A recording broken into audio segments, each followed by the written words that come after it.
Olá, o programa 40 Minutos está no ar, aqui pela sua Foz TV. Hoje entrevistando o professor e sociólogo José Afonso de Oliveira. Professor, seja bem-vindo ao nosso programa. É um prazer. Nós estamos há poucos dias de realizar o destino do nosso país. E nós percebemos aí que está muito a desejar, mas que 50% da população parece estar satisfeita e 50% está um pouco dividida. Como que o senhor faz uma análise sobre esse assunto? Em primeiro lugar, há um certo cansaço da população. Cansaço em que sentido? No sentido de que os políticos fizeram muitas promessas verdadeiramente miraculosas, né? De salvação do país em pouquíssimo tempo, né? Certo. O que efetivamente não ocorre. Até porque é impossível ocorrer, né? A menos que você faça um processo revolucionário, que não é o caso, né? Então, isso já faz com que um certo impacto dos políticos já seja negativo. Um segundo fator é o fator que a gente está vendo. Escândalo estourando para tudo quanto é lado. Né? É difícil encontrar uma pessoa hoje que fale bem de um político. As pessoas falam muito mal dos políticos, quer dizer, a credibilidade deles está muito baixa. Né? Isso faz com que o eleitor, o cidadão, nós mesmos, né? Não tenhamos assim grande impacto mais com a questão política. É por isso que nós estamos agora praticamente a 15 dias da eleição, né? Que seria um momento de grandes discussões, de grandes debates, não ocorre nada. Né? Aliás, você não vê quase propaganda. Sim, mas isso não seria também em função da Justiça Eleitoral ter proibido debates, debates não abertos na televisão? Tá muito restrito. Você não pode falar bem nem mal de um político. Em parte, até isso é benéfico porque havia muito confronto, muita coisa que se jogava no ar e Sim. Depois não tinha mais recuperação, né? Mas, considerando essa situação, o senhor não acha que está havendo um retrocesso? Primeiro o seguinte, que quem deveria legislar sobre isso é o Congresso. Como o Congresso até hoje, desde 1988, Constituição Federal, Sim. não legislou sobre isso, então a cada ano a Justiça Eleitoral é obrigada a legislar em nome do Congresso para ocorrer as eleições. Então ela toma parâmetros diferenciados. Né? Como houve a questão do mensalão, se você lembra que é recente, a Justiça Eleitoral resolveu agora agir com mão de ferro, né? Evitando de qualquer maneira que haja abuso econômico. Isso representa um avanço. Um avanço tremendo. Sim, porque o político ele não vai legislar contra ele. Não. Normalmente ele procura se resguardar. Infelizmente isso é verdade. Mesmo com a corrupção sendo elevada. Exatamente. Infelizmente, porque o ideal, eles são eleitos não para resolver problemas pessoais, e sim dos problemas da nação. Né? Não é o meu problema, não é o teu, é da nação toda, como um todo. Mas eles não fazem mesmo. Né? De sorte que, evidentemente, que houve um cerceamento, digamos assim, da atividade de divulgação. Né? Visando evitar que houvesse abuso de poder econômico, o que é benéfico. Sim. Ou seja, a partir de agora fica claro que você tem que fazer uma legislação própria. Claro. Mas isso compete ao Congresso Nacional e não ao Poder Judiciário. Então, a gente espera que após a eleição, o novo Congresso faça isso. Sim. Tá? Agora, não fugindo da tua pergunta. Tá? Senão você está pensando que eu estou fugindo da pergunta, né? Não. É bom essas ilustrações porque é importante para o telespectador que ele venha a tomar esse conhecimento. Isso é muito bom. 50% da população está contente com o governo. Sim. Você tem um país que nós construímos, né, que cresceu a sua economia assustadoramente. Ninguém no mundo cresceu tanto como o do Brasil. De 1870 a 1970, a economia que mais cresceu no mundo foi a brasileira. Nós saímos depois, em 1970, para um país industrial altamente avançado, tecnificado, é o Brasil atual. Mas conseguimos fazer uma coisa inédita. O quê? A maior desigualdade social do planeta é a nossa. Quer dizer, é meio inconcebível que a gente tenha crescido tanto, o país tenha ficado tão rico e a população tão pobre.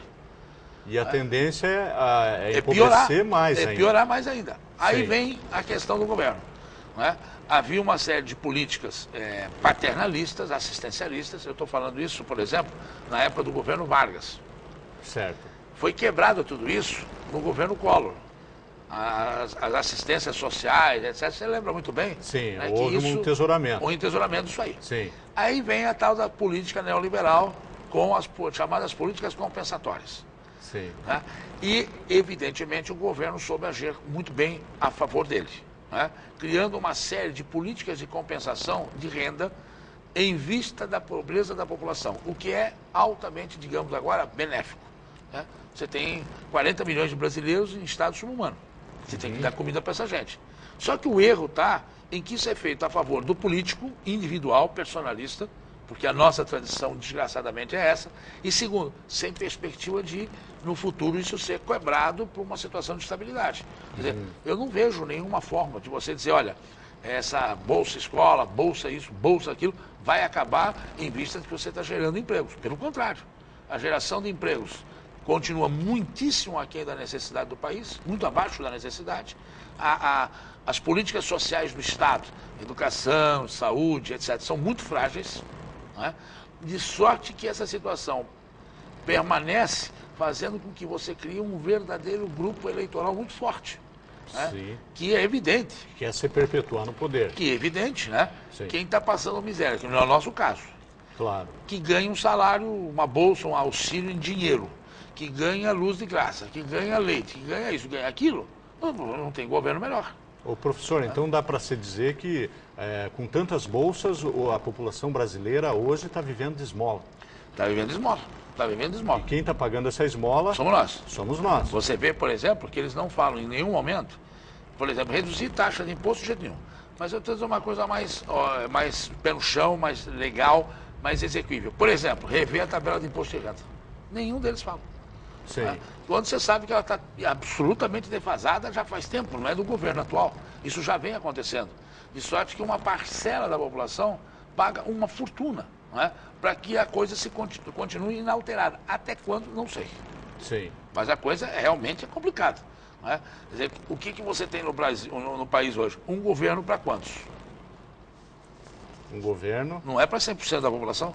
Não, nunca foi. Né? Ele é dividido. Ele é dividido, ele atende 20% da população e os 80%. Sim. Ao Deus dará. Aí vem essas políticas compensatórias, né? Que para quem está realmente numa situação de fome, de carência absoluta, né? É alguma coisa positiva aí, no imediato, no factual, no momento, mas que não tem nenhuma perspectiva de futuro. E se continuar do jeito que está, o senhor já parou para analisar, fazer uma perspectiva de onde nós vamos chegar?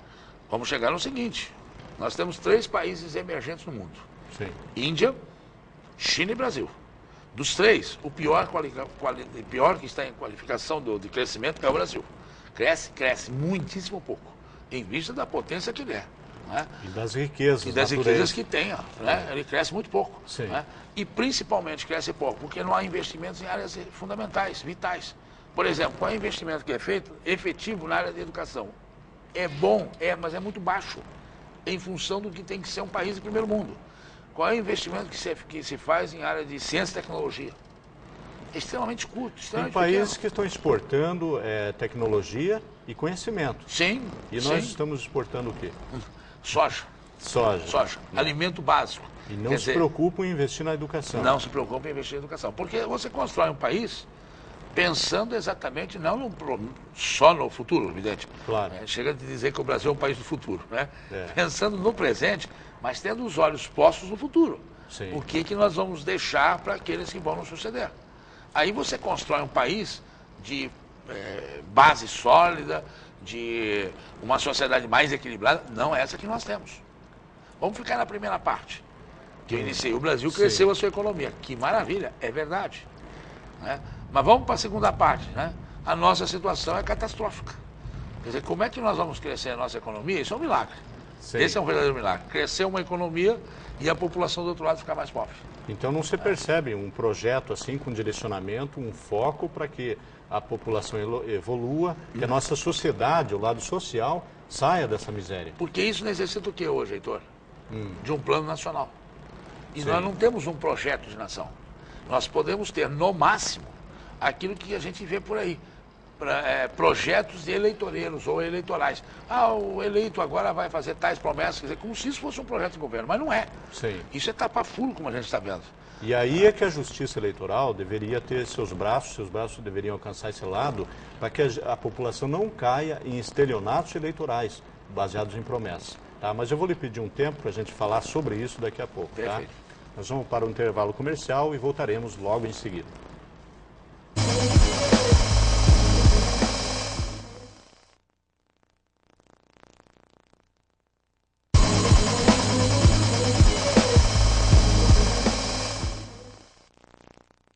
programa 40 Minutos está de volta agora com seu segundo bloco, hoje entrevistando o professor e sociólogo José Afonso de Oliveira.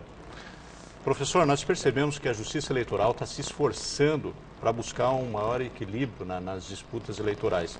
Mas existem benefícios que favorecem até a máquina administrativa com esse negócio de reeleição e que a Justiça dificilmente vai poder alcançar.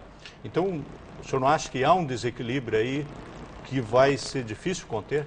É um fato que a gente está vendo que a atuação da Justiça Eleitoral nesta eleição, da forma como ela está fazendo, deve favorecer muito os atuais mandatários, seja no Poder Executivo, por causa da questão da reeleição também, seja no Poder Legislativo. Sim. Ou seja, aquele deputado, aquele senador, ou aquele governador ou presidente que está no poder, ele tem grande chance, porque, obviamente, na medida em que você vai cercear por uma série de questões que a gente sabe que está acontecendo agora, aqueles que já são conhecidos, eles têm grande chance de permanecerem. Claro. Porque é onde o eleitor vai lembrar do sujeito. Agora, os novos estão com uma dificuldade enorme de aparecer. E tem um outro lado, que até os próprios corruptos que estão se recandidatando aí, sim, a população não sabe ou não lembra, não sabe dos nomes dos que aprontaram lá no Congresso, e existe uma dificuldade aparente em relação a isso. Porque nós percebemos também, existe uma campanha do próprio TRE de como você votar, que você deve olhar a vida da pessoa. Mas e os que você desconhece a vida dele e você torna a cair naquela discussão que nós estamos falando sobre o estelionato eleitoral? Porque você vota na pessoa baseado em quê? Baseado nas promessas. Claro. O que você conhece? Claro. Ele promete o que quiser, mas depois se ele faz ao contrário. A Justiça Eleitoral não tinha que daí aplicar realmente a justiça, dizer, ó, se a pessoa se esforça para fazer, tudo bem, o que ela prometeu. Mas como que o senhor analisa quando a pessoa promete, o senhor votou naquele candidato porque ele prometeu, apresentou-lhe uma plataforma política convincente e depois ele fez exatamente o contrário? São duas situações que você está colocando, muito bem colocadas, por sinal. Primeira coisa, isso reforça uma ideia. Sim. Primeira questão é o seguinte, nós estamos num regime democrático e vamos permanecer num regime democrático. Ponto pacífico. Qualquer outra forma é retrocesso. Claro, isso é ponto pacífico. Vamos acabar, vamos para uma ditadura. Não, isso é retrocesso. Tem muita gente que pensa essa bobagem. A segunda é também ponto pacífico, ou deve ser ponto pacífico, a reforma eleitoral. Onde entram todas essas questões e entram questões mais substanciais, Heitor. Você vota na ideia do partido e não na pessoa do candidato. Só que no Brasil, com o jeito que está, você vota no sujeito. No sujeito. Você não sabe nem qual é a ideia do partido. Porque ele até muda de partido. Não, você tem 30 partidos, é uma coisa de louco. E você troca de partido como nós trocamos de camisa. Vamos a um exemplo simples. Um prefeito de uma cidade qualquer, não estou falando especificamente de Foz do Iguaçu, porque até não sei. Eleito. Ele precisa ter maioria na Câmara. O que ele faz? Não tomou posse, já acertou com uma série de vereadores a troca de favores, de cargos na prefeitura, etc., para que esses vereadores mudem de partido. Porque é um balcão de negócio. E não é que mudam. Não é que mudam. E não é que dão a maioria para o prefeito. Agora, o eleitor lá atrás foi traído de cara. Claro. Porque eu votei no fulano pensando, ó, esse cara vai defender tais ideias. Isso. E eu quero que esse cara defenda essas ideias. Por isso que eu votei nele. Exato. Chega lá, o sujeito, não, mudei. Aí vem a questão da promessa. Sim. Que você vê que são promessas assim, genéricas, pontuais. Vamos ao caso. Se eu for eleito, eu vou construir escolas. Quantas? Se eu fizer uma escola, eu já fiz um monte de coisa. São tão cara de pau. Fez duas, você construiu escolas. Não, são tão cara de pau que depois vão lá e dizem, não, nós fizemos 2 escolas magníficas, etc, etc. Isso. Sim. Quantas que eram necessárias? Quanto que você está pagando de salário do professor? Quanto que você está investindo em equipamento? Que hoje a educação exige equipamento caro. Sim. Não é equipamento barato. Porque não adianta você ter escola, prédio, e o resto. Quer dizer, é só para a gente ter uma ideia daquela questão. Falta um plano nacional. Onde é que o Brasil quer chegar? Nós queremos chegar nos próximos 30, 40 anos a um país de primeiro mundo. O que significa isso, chegarmos a um país de primeiro mundo nos próximos 30, 40 anos? Nós queremos ter maior competitividade no mercado internacional. O que isso significa? Nós queremos ter desenvolvimento tecnológico. O que significa? São muitos projetos, né? Exatamente. É isso que está faltando. Aí fica essas questões picuinhas, né? Sim. Por exemplo, o Brasil, você teve que uma coisa que está esquecido, completamente esquecido, ninguém vai falar do Fome Zero. O Fome Zero foi um fracasso também, né? Pois é. Por quê? Porque não tive planejamento. Sim. Porque foi um negócio assim, uma boa ideia, sem a menor sombra de dúvida. É o maior problema do Brasil, não tem a menor dúvida. A fome é o maior problema. A gente sabe disso. Claro. Agora, como é que é a estratégia para você vencer isso? Sim. Como não era uma questão planejada, deu no que deu. Sim. Virou numa série de atividades aqui e ali, assim, pontuais, que evidentemente não resolveram nada. Se é que não piorou a situação. Sim. Agora, você tem que pensar, como é que o Brasil vai crescer? Como é que nós vamos crescer enquanto país? Por isso é que é necessária a reforma eleitoral. Porque nela, você acaba com uma série de questões que estão completamente erradas. Mas eu te digo o seguinte, essa reforma eleitoral, isso aí, infelizmente, compete aos legisladores. E eles não fazem a legislação contra eles. Não. Então isso aí teria que partir do próprio Fórum Eleitoral, criar mecanismo. Sim, só vão fazer, criar mecanismo. Sim. Só vão fazer se houver uma bruta de uma pressão desgraçada da sociedade. Claro. Por exemplo, eles não cortam a própria carne. Não, de jeito nenhum. De jeito nenhum. Só cortaram. Você lembra que teve cassações, inclusive agora teve cassações de novo, porque a pressão popular foi tremenda. Sim. Aí nós vamos ter que alguém para sacrifício, não dá para ficar fora. Se houver uma pressão popular, e eu acho que alguns partidos devem liderar isso, e mesmo a sociedade civil. A Conferência dos Bispos agora, a CNBB, lançou uma cartilha muito forte sobre a eleição. Né? Inclusive está super comentada em Brasília. Né?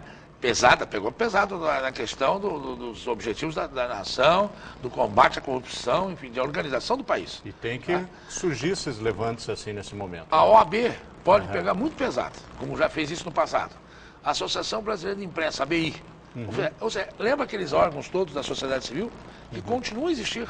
Eles têm que, de uma certa forma, ressurgirem para pressionar o Congresso Nacional, esse é o grande foco da questão, para haver uma reforma séria na questão política do país. Se surgisse uma liderança, um salvador da pátria, vamos colocar assim, entre aspas, alguém que realmente conduzisse essa nação para reivindicações, pelo menos para protestos, porque se nós analisarmos a história, só houve avanços com revoluções. Sim, a desgraça é essa. Infelizmente, assim, uso de força, ou às vezes revoluções até de maneira sem agressividade, né, apenas com contestações.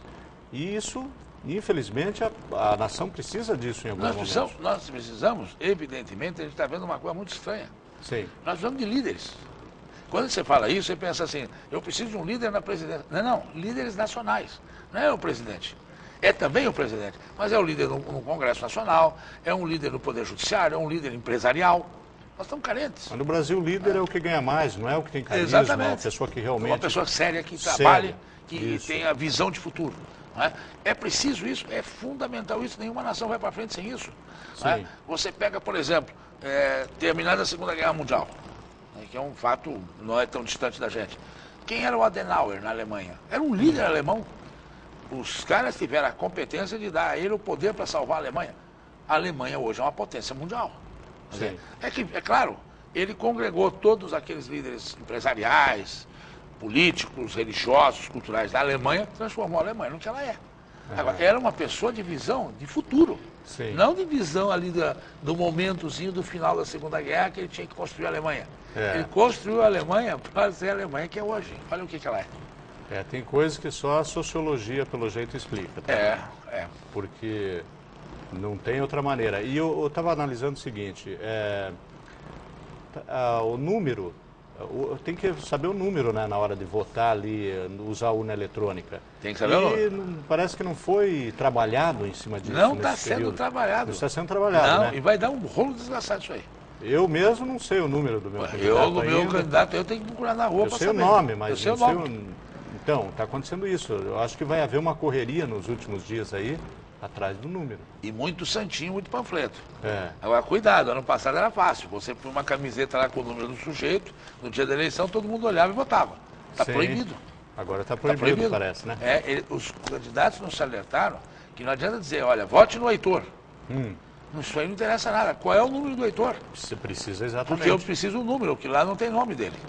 E se eu não souber o número, vai dar uma encrenca desgraçada, porque quantas votações são? São várias votações. Sim. E demora muito tempo, o pessoal começa a xingar, não tem como você falar nada, porque os mesários não podem falar nada. E aí? Vai dar um rolo na hora lá danado. Professor, falando em tempo, eu vou lhe pedir mais um tempo, porque nós vamos para mais um intervalo comercial e voltamos logo em seguida com o programa 40 Minutos.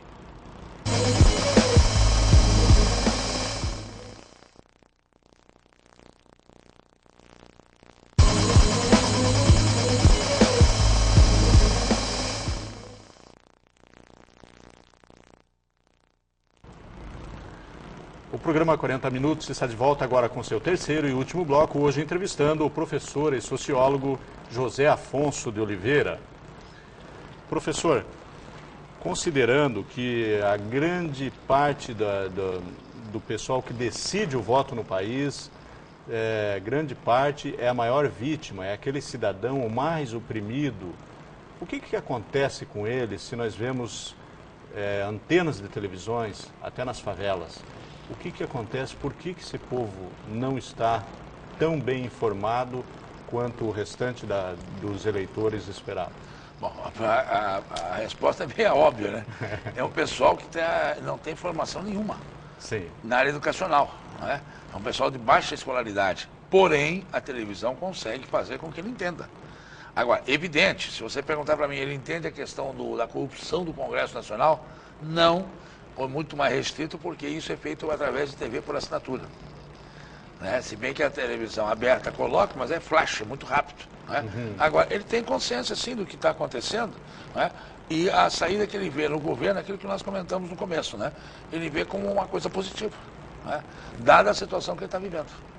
Sim, mas quando eu converso com a minha empregada ou pessoas Sim. menos esclarecidas, eles falam que muitos não conhecem, falam em mensalão, já ouviram falar, mas não sabem o que é. Isso, tá? Não sabem o que é. E também, muitas vezes saem em defesa, falam que é uma crítica em relação ao governo, ao candidato, a oposição tentando derrubar. Bom, o primeiro erro é o seguinte, quer dizer, realmente é aquilo que eu te falei, né? Uhum. Essa política é uma política compensatória, imediatista, assistencialista. Mas que resolve o problema de quem está morrendo de fome naquele momento. Sim. Só que não tendo um plano nacional, quer dizer, não tendo uma visão de futuro, fica-se apenas restrito a essa questão de você manter esse pessoal nessa situação. Aí sim que transforma-se numa questão eleitoreira mesmo, né? Sim. Quer dizer, no sentido de que agora eu tenho a eleição, eu ganho a eleição e a coisa está resolvida. Essa é a primeira questão. A segunda questão, né, é exatamente essa possibilidade que você possa ter de um projeto de futuro, né? Em educação, em saúde, em geração de emprego. Nós temos que criar situações. E é preciso que a sociedade assuma isso, não só o governo. Esse acho que é o maior problema que eu vejo nessa eleição atual.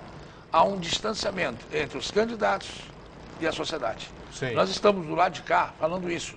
E eles estão do outro lado falando outras coisas. Você vê a campanha eleitoral e fala assim, mas será que esses caras estão falando do Brasil? Por exemplo, você vê a campanha eleitoral hoje, você fala assim, não, isso aqui deve ser em Marte, né? Porque tão bom assim, né? Não é uma maravilha desse jeito. Realmente, nós estamos meio equivocados. O discurso não condiz com a realidade. Isso de tanto por parte do candidato A, B, C ou D, todos eles. É um fato mais ou menos comum, talvez mais forte nisso ou naquilo, mas mais ou menos comum. E a sociedade do lado de cá. Por isso que é um grande problema, porque é exatamente isso que leva com que a população hoje esteja muito indiferente à questão eleitoral. Não está mais empolgado. O brasileiro é empolgado, Heitor. É aquele cara que veste camisa, que briga na rua, que xinga, que vai para o comício. Sumiu tudo. Né? Desapareceu misteriosamente. Ninguém está muito aí. Isso aí não é questão só de poder econômico. Você vai tomar uma cerveja no bar, conversa com as pessoas não estão nem aí. Vai ter eleição, não vai ter eleição. Porque há um certo descrédito. Né? Porque há um distanciamento e um descrédito. Quer dizer, se você eleger A, B ou C, o que muda? Será que elas se cansaram de tanta inoperância? Cansaram. Cansaram de outra coisa. A situação, na medida em que ela torna-se cada vez mais crítica, mais difícil, é que é uma solução mais rápida também. Né? É a mesma coisa, você está desempregado, né? Você está sonhando o quê? Com emprego. Mas eu vou ganhar tanto, não interessa, eu quero um emprego. Então, eu fico numa certa expectativa de um imediatismo muito grande. Sim. E aí perco também toda a esperança de uma coisa que é muito genérica. Olha, se eu for eleito, eu vou fazer, não sei o quê, não sei o quê. E a situação nossa, como é que fica? Tá? E se analisarmos em questão mundial, é lógico que cada país tem uma realidade. Sim. O Japão, por exemplo, teve uma desgraça que foi a bomba atômica e que, por consequência, foi um grande benefício para o país. Porque eles largaram as armas e investiram na educação. E porque se uniram. E se uniram e falaram contra esse mal, então é melhor, vamos investir na educação e vamos exportar tecnologia. O senhor vê alguma perspectiva? É lógico que nem nós falamos aqui, precisa projetos, precisa um monte de coisa.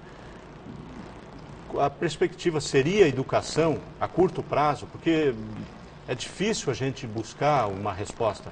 É difícil, por essa situação que vive o mundo com esse projeto agora da globalização. Sim. Porque é outra história já, né? Não é mais uma questão de você ter produção. Produção está resolvido o problema mundial, problema do consumo, mas é complicado isso aí. Não é uma coisa assim tão simples. Em segundo lugar, a educação gera enorme quantidade de empregos também. Mexe toda uma gama imensa de recursos nacionais, né? Tanto para o capital público quanto para o capital privado. E principalmente cria uma nova mentalidade, que é o que nós precisamos. Né? Uma nova cabeça, uma nova forma de articular a sociedade, visando um projeto que tenha continuidade de futuro. Ou seja, eu vou investir em educação. Por exemplo, eu vou investir em qualificação de jovens e adolescentes. Sim. Vou investir pesado nisso. Não é curso superior só, é curso superior com uma mentalidade, com uma série de requisitos para atender a esta situação. Ora, em 10, 15 anos, não mais do que isso, eu vou ter já localmente uma sociedade completamente diferente. Porque esses jovens estarão ocupando postos na sociedade de sorte a modificar determinados comportamentos, determinados modos de se pensar. Mas aí nós esbarramos no comportamento corrupto, da desonestidade. Como que podemos também... Será que os outros vão correr atrás, vendo que o outro é honesto? Porque hoje tem gente falando que tem vergonha de ser honesto. Bom, se você reportar isso, né, até seria interessante ler Rui Barbosa, em 1910, numa campanha que ele participou, que ele dizia exatamente isso. Os brasileiros do futuro, honestos, terão vergonha de andar nas ruas do Brasil. Ele já previu, então ele... Por volta de 1910. Olha aí. 100 anos. Ele tinha bola de cristal. Eu acho que tinha bola de cristal. Agora, veja bem, você criando essa nova mentalidade, essa nova sociedade, essa nova perspectiva, você vai realmente conseguir uma sociedade diferente. Agora, corrupção tem no mundo inteiro, não é privilégio do Brasil. O nosso problema não é a corrupção, é a impunidade. Porque a impunidade ela cria uma roda gigantesca, né, que possibilita que a corrupção permaneça no Estado e cada vez cresça mais, porque o sujeito se sente completamente impune. Não, e nessa impunidade cria-se uma revolta também Total. de pessoas que estão sendo punidas. Sim. Por muito pouco. Sim, e o outro que é o grande corruptor, esse não é punido. Então, com corrupção, aí sim, tolerância zero. Não pode ser tolerante de maneira nenhuma, sob pena de você inviabilizar um projeto de país, como nós estamos assistindo. Como é que a Itália cresceu recentemente? Que tinha uma corrupção do tamanho do mundo, da máfia. Claro. Momento em que a Itália faz uma operação mãos limpas que vai levar para a cadeia todos, não interessa quem, se é banqueiro, como realmente aconteceu. Eles chegaram a assassinar juízes, dinamitar juízes, quer dizer, a coisa chegou a um nível na Itália que foi avassalador. Como é que a Itália conseguiu equilibrar e consegue viver atualmente, com grande tranquilidade? Não caiu numa ditadura não, manteve a democracia italiana. Até, aliás, tem governos que não são tão bons na Itália, mas a Itália, a sociedade italiana, resolveu que a questão da corrupção, tolerância zero. Sim. O Afonso, você como sociólogo agora para encerrar o programa, que se quiser deixar uma mensagem para esse público, para essa massa que está nos assistindo, fique à vontade. Que todos possam exercer aquilo que é a coisa mais importante que a gente tem. Que isso ninguém pode nos tirar. O direito de voto e o poder que é nosso, de elegermos quem nós queremos para nos governar. Isso nós temos que fazer com toda a consciência. Né? Não vale você perder o voto, fazer bobagem nesse momento. Não, não. Você tem que exercer plenamente o seu direito. E que não haja nenhum retrocesso, aquelas ideias... De maneira nenhuma. Malucas aí de retrocesso. Não. Vamos aperfeiçoar e não voltar para trás. Tá bom. Então agradecemos a sua presença em nosso programa. E o programa 40 Minutos termina aqui. Obrigado pela teleaudiência e um teleabraço para você.